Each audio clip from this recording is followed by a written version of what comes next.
As an oil delivery specialist, you're one of the frontline troops in the battle to bring the value and efficiency of oil heating to the public. You and your truck are the most visible symbols of both your company and the entire oil heating industry. As a professional, it's critical that you look professional, act professionally, and perform your duties in a professional manner at all times.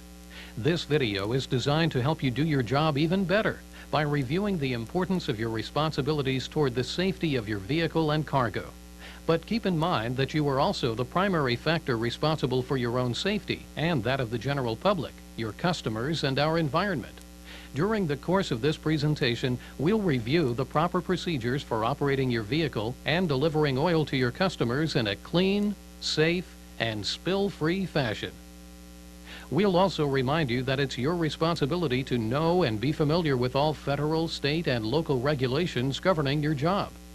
If you know and always follow these rules, use common sense, maintain a constant awareness of your surroundings, and ask about anything you're not sure of, you'll be well on your way to fulfilling the tremendous trust that has been placed in you.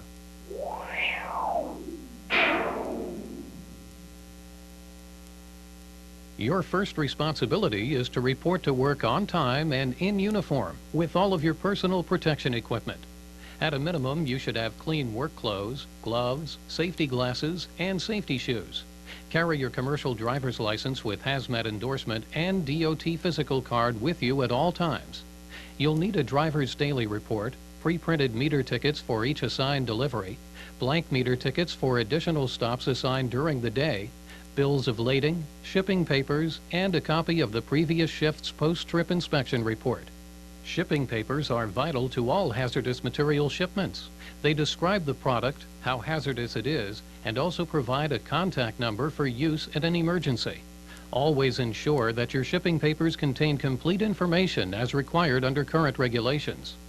Once you're sure that you have all the required paperwork, check that any defects listed on the previous shift's post-trip inspection form have been corrected. Then review your assigned deliveries and where you're going to reload your vehicle. Organize your deliveries to make the most efficient route. It's also very important to check all of your assigned deliveries for any special instructions. For instance, call before delivery, special times for delivery, COD, pickup keys, signature required, dog in yard, or special places to park. When all of your paperwork is in order, it's time to move on to your delivery vehicle. For those of you who smoke, remember that you should never smoke or carry lighted matches or other flame sources on or within 25 feet of your vehicle.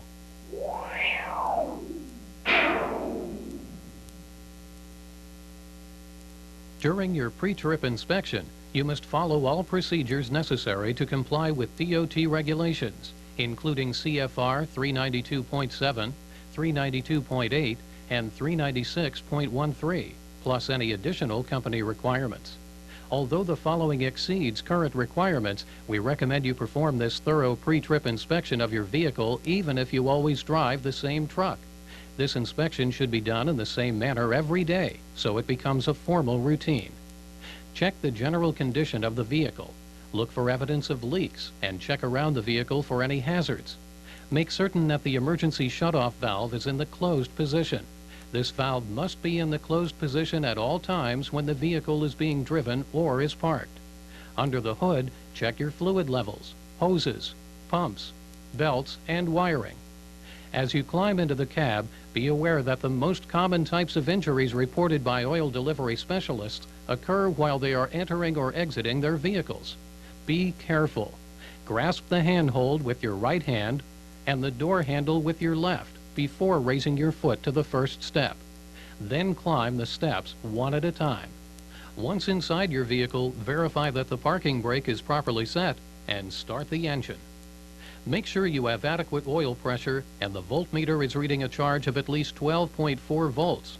Verify the fuel level and that all gauges, buzzers, signals, and warning lights operate properly and the low air indicator functions until the pressure reaches 60 to 65 psi. Once you reach maximum air pressure of 120 to 125 psi, release the parking brake and observe the gauge as you apply the brakes. A 15 psi drop is normal, but if the pressure drops more than that, there is a problem. While holding down the brake pedal, listen for any air leaks and observe the air pressure. Pressure drop should not exceed 3 psi per minute with the engine running and the brakes applied. If the initial brake application results in a drop greater than 15 psi, or if you hear any leaks, or if the air pressure continues to drop, do not drive the vehicle. Notify your supervisor immediately. If the brakes test okay, then reset your parking brake. Take a few minutes to check and clean the inside of your windshield, and clean and adjust all mirrors. Turn on the windshield wipers and check the blades for rips or cuts. Turn on the heater and defroster and check for temperature and airflow.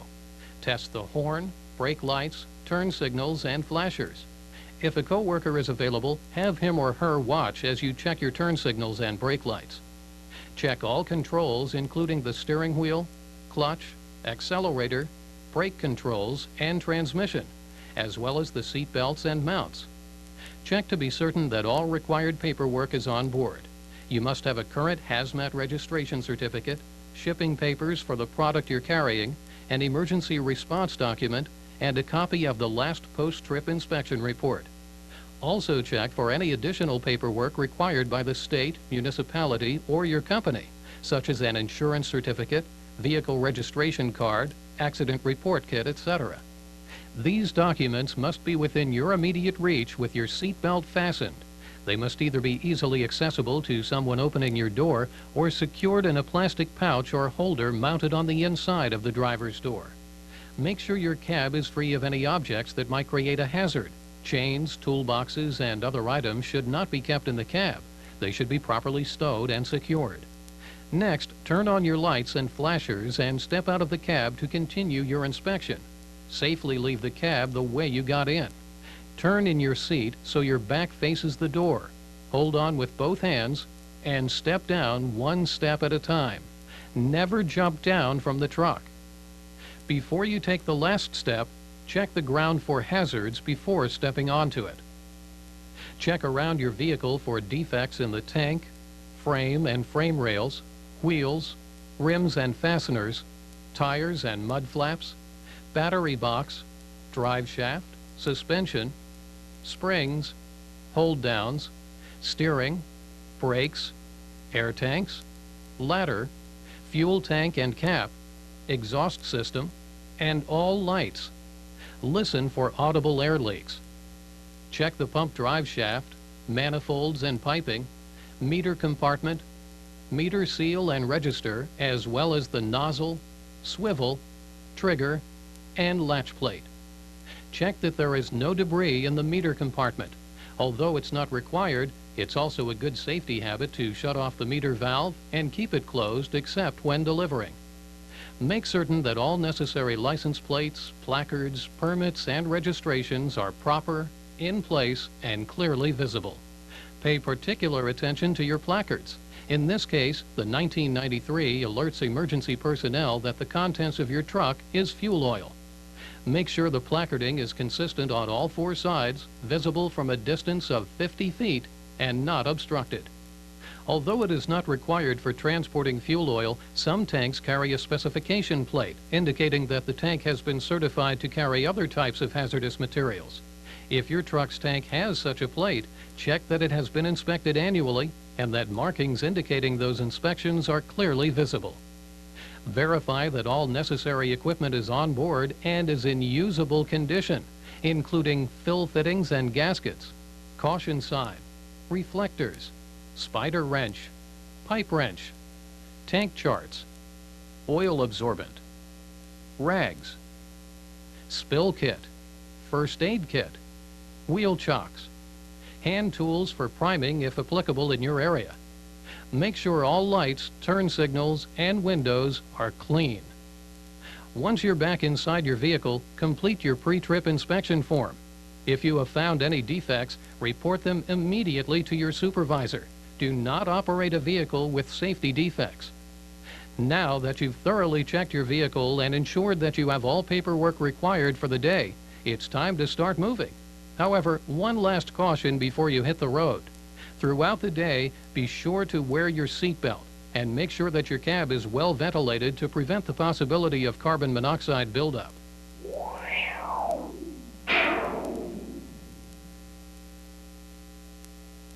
Remember that your truck is a rolling billboard, and your actions behind the wheel reflect on you, your company, and our industry.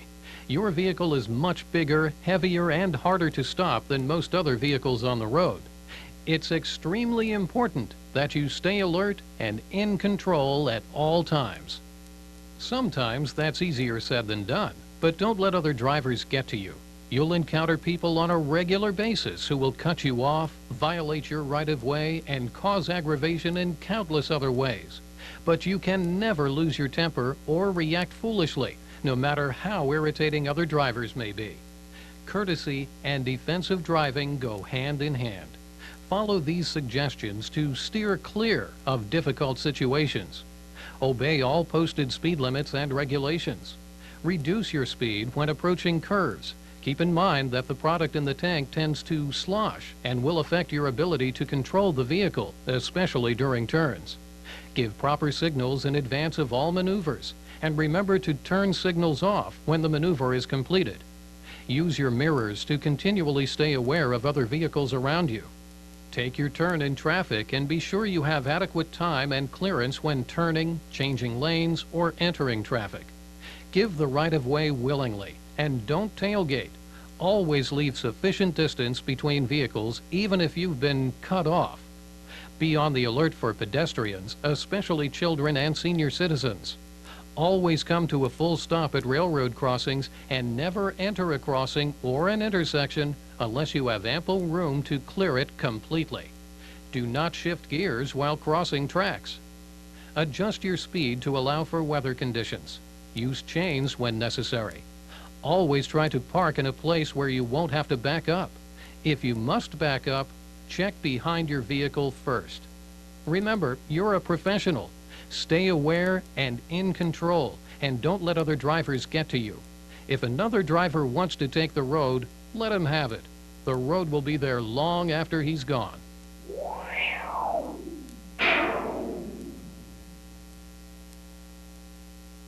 When it's time to reload your vehicle, advise your dispatcher and confirm that you're proceeding to the proper terminal.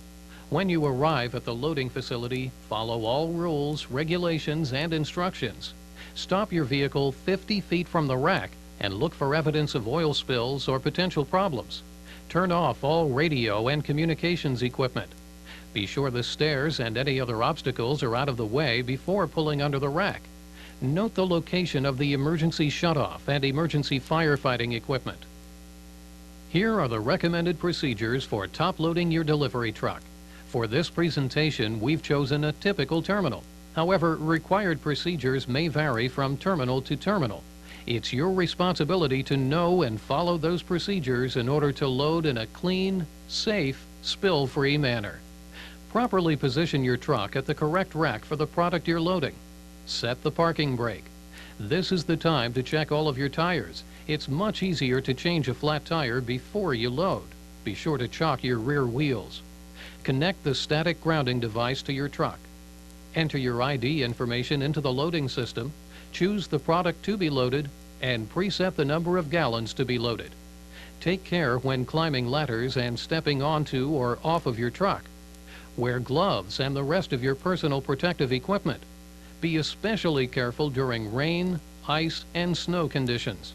Make sure the stairs are stable and resting securely on the truck. Never step on the round part of the truck. Remove any ice or snow from the top of the tank, making certain that drains are open to allow water to run off. Do not let any water enter the tank. Open the dome cover and inspect the gasket and the vent, making certain that the vent is free of ice and snow. Check that the manhole is firmly secured to the tank. Select the proper loading arm and swing it over the top of the truck. Fill only one compartment at a time. Keep all other compartments closed. Insert the loading arm completely into the loading hatch, establishing metal-to-metal contact. Walk back to the platform to select and push the proper product start button. Make sure the arm won't jump out from the pressure. Slowly open the meter valve and inspect the product for proper color and cleanliness. Stop filling immediately if there's a problem. Manually control the valve. Do not tie or prop it open. Submerge the arm as soon as possible in order to minimize the buildup of static electricity. Fill the tank slowly until the end of the arm is in the oil. Observe the level as you fill the tank to ensure that no product spills out, and load the compartment only to the fill indicators. There should be a minimum of 1% expansion space when fully loaded. After closing the valve, leave the loading arm in the fuel for 1 full minute to allow static charges to dissipate. Remove the arm carefully and slowly, allowing the arm and spout to drain. Double check that there is no product left in the arm by extending it fully and draining it a second time. Carefully connect the drip bucket to the loading arm and secure the arm into its storage position. Close and latch the dome cover. Return to the loading platform and pull the steps off your truck. Return to the loading system and initiate a bill of lading. Disconnect the grounding device and put it back in place. Remove the chocks and restow them on your truck. Walk around the truck to be sure you have a clear path. Drive out from under the rack and park at the invoicing area. Do not turn on any electrical or communications devices until you've moved at least 50 feet from the rack. Complete all necessary paperwork and put the bill of lading into the proper receptacle in the cab of your vehicle. Some trucks are equipped for bottom loading. Let's look at the procedures that differ from top loading. Connect the grounding sensor system to your vehicle. Remove the cover from the correct fill manifold. Attach the vapor hose to the truck's vapor connector. Connect the proper arm to the manifold using a dry brake coupler and open the dry brake. Enter your ID information into the loading system. Choose the product to be loaded and preset the number of gallons to be loaded. Remain with the loading arm throughout the loading process. When loading is complete, close the dry brake, disconnect the loading arm, and return it to its stored position. Disconnect the vapor hose and return it to its stored position. Disconnect the grounding device and put it back in place. Replace the manifold cover. Then continue with the rest of the procedure followed for top loading. Initiate a bill of lading, remove the chocks, check around the truck, and proceed to the invoicing area.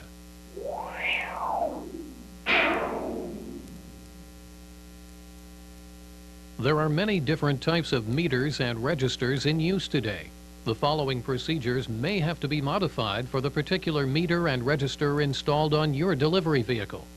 Your job is to cleanly and safely deliver fuel oil to your customer without leaving a trace of your presence, except for a properly completed delivery ticket. That means you don't pull the hose through plantings or flower beds. You don't mark the fill location on the house. You don't leave gates open so pets can escape. And most important, you don't leave oil anywhere but in the correct tank. It also means that if you are unsure of anything, you must check with the customer or your office before proceeding. If this is the first delivery your company is making to the location, make certain you have the correct location, the correct fill pipe, and the fill pipe is properly connected to the correct tank. Never assume everything is properly connected. Always check. If you have any doubts, consult with your supervisor. We'll start with a typical basement or in-house tank. Over the years, the following procedures have been proven to be extremely successful. Park your vehicle safely. Avoid driveways unless you have prior approval. Turn on your flashers and set the parking brake. Always try to park in an area that allows you to maintain visual contact with the truck throughout the delivery process. Verify the delivery address and remember that it may not be the same as the billing address. Some towns have similar addresses like Elm Street, Elm Road, Elm Avenue, etc. Spend an extra couple of seconds before you start pumping to make sure you're filling the right tank. Here, we make certain it is Darkest Road. Check the delivery ticket for the tank location and any special instructions. If the tank location differs from the directions on the ticket, check with the customer or verify with your supervisor before making the delivery. If the PTO is in the cab, engage it now. Check your mirrors for oncoming traffic before safely exiting your vehicle. Open the emergency shutoff valve. Use wheel chocks when appropriate. Take a rag or wiping cloth with you and walk the hose run. Check for any safety hazards. Clear the path of any objects that might damage your hose and be certain you have a clear pull to the fill. Inspect the fill and vent pipes, the fill cap and gasket if fitted, as well as the vent cap. Make sure they're in good shape and constructed of the proper material so they don't allow any water or other substances to enter the tank. Clear away any water, ice, snow, dirt, or debris that might enter the tank when you remove the fill cap. Check for evidence of spills from previous deliveries. If you notice any problems, notify your supervisor before proceeding. Determine the type of fill fitting you'll need and return to your delivery vehicle. Insert the ticket into the register after making certain that it's been zeroed out. If you're delivering a fixed amount of oil, set the register accordingly, and if possible, check the tank level to assure it has enough capacity for the delivery. Ensure the meter valve is open, and assure the PTO is engaged. Unreel the hose and walk it to the tank.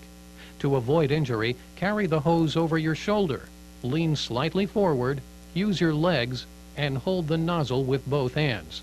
Keep the nozzle pointed up to avoid oil drips. If the hose crosses a walkway, place a safety warning for pedestrians. Attach the nozzle into the fill fitting until it's tight, and to avoid injury, bend at the knees or kneel. Don't bend over at your hips. Open the nozzle slowly, look for leaks, and listen for the vent alarm. If there is an oil leak, or if the whistle doesn't sound or sounds restricted, stop filling immediately and try to determine the problem. If you can't correct the problem, contact your supervisor before proceeding. Stay with the nozzle throughout the delivery and maintain your concentration. Don't get distracted or you may miss the moment when the vent alarm signal stops. When the audible vent alarm stops, immediately shut off the delivery switch. Wait a few moments to allow residual oil from the nozzle to enter the tank and for any pressure to dissipate. Carefully disconnect the nozzle, raising the end of the hose to avoid spillage. Use a clean rag to wipe off the nozzle, replace the fill cap securely, and carry the hose back to your truck. Again, pull the hose over your shoulder. Never drag the nozzle on the ground. Don't use the hose reel to pull the nozzle end of the hose back from the delivery area. Gently place the nozzle on the ground, making sure it stays clean and dry before you engage the reel spool. Use this opportunity to inspect the hose for cuts, abrasion, or wear as it winds evenly on the reel. When the spool has returned all but 6 to 10 feet of the hose, pick up the nozzle and secure it in its holder. Shut off the PTO and close the valves. Clean up minor drips and dribbles and report any overfills, drips, or spills, no matter how small, to your office. Remember to check for and clean up minor drips at the truck. Complete the delivery ticket and check it for accuracy. Be sure to note any discrepancies that the customer should be aware of. For example, tank not filled. Place the ticket where the customer can easily find it unless you have other instructions.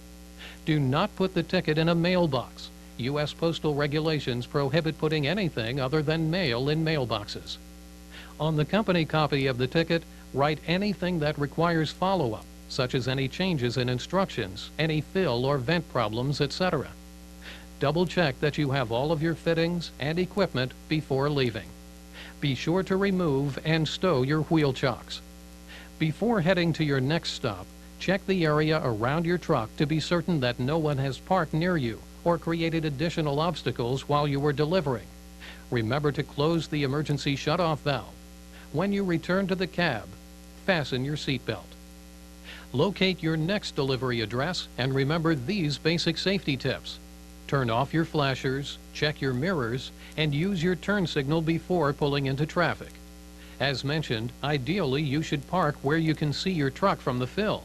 However, if your truck is parked where you can't see it, you must visually check it every 5 minutes while filling. Do not leave the nozzle switch on when you leave the fill area to check the truck. Regulations also dictate that you cannot be more than 150 feet from the truck or more than 25 feet from the fill while oil is flowing.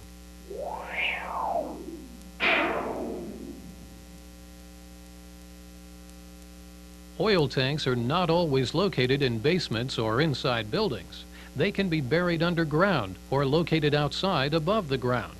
While the basics of delivery are the same, there are a few key differences in the procedures when delivering to these types of tanks. It's always a good practice to stick or measure buried tanks before and after filling. Use a good water-finding paste to determine if there's any water in the tank before filling. If you find water, contact your office for instructions.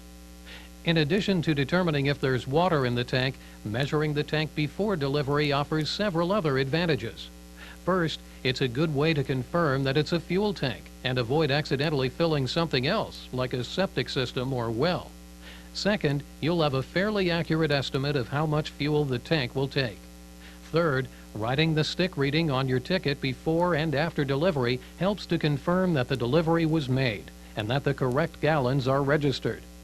Finally, it may help to detect a leaking tank. Filling buried tanks normally requires the use of a deep fill, also known as a bazooka or whistle pipe with a built-in vent alarm. When using a deep fill, first check to make sure that the stop pad is in place and the diverter is intact. Then insert the pipe into the tank, slowly pull it up until it catches the tank top, and secure it in place. Connect your hose securely to the fitting and begin filling the tank. When you're finished delivering, let the pipe stand for a few seconds to allow any oil on the pipe to drain into the tank. Then remove the pipe and wipe it down with a rag to avoid dripping oil on the property before returning to the truck. Some buried tanks will not accept a deep fill pipe because of an elbow in the fill pipe. Normally, these tanks have a vent alarm installed and can be filled in the same way as basement tanks.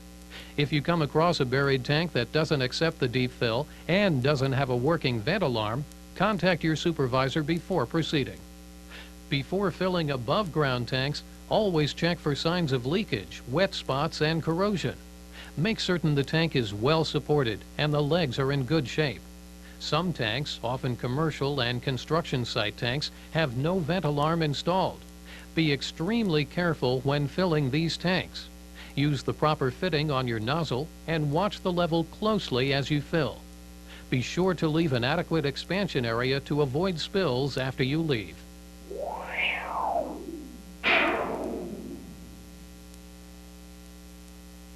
When you've completed all of your assigned deliveries for the day, contact your office before heading back. There may be additional deliveries or loading instructions waiting for you.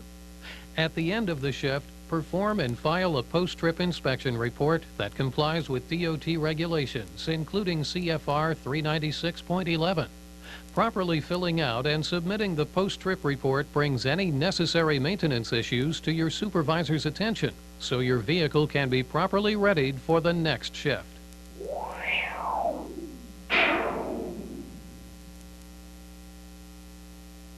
Sometimes, in spite of our best efforts, oil spills do occur.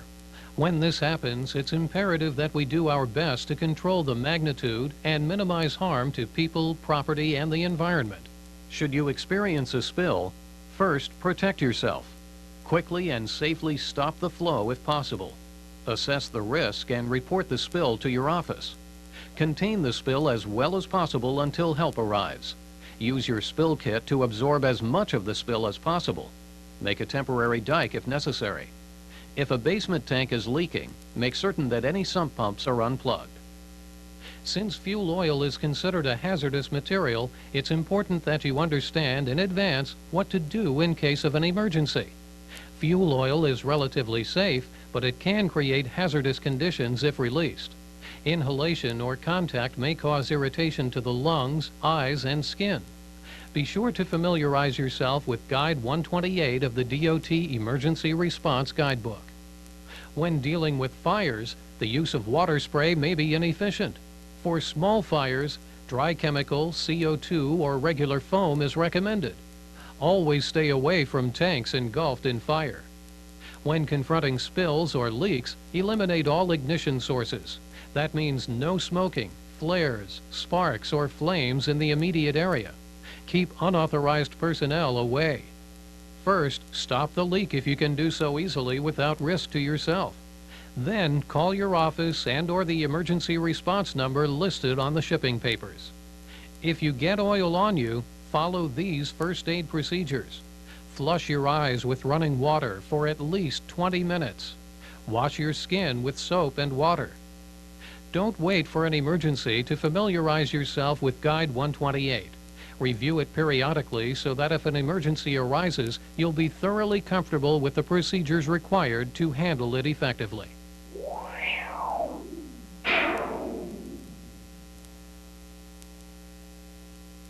The clean, safe, and spill-free delivery of fuel oil depends on three things: your own skills and safe work practices that protect you, your customers, the general public, and our environment; your adherence to the policies and procedures that regulate your profession; your total concentration on the task at hand and avoidance of distractions.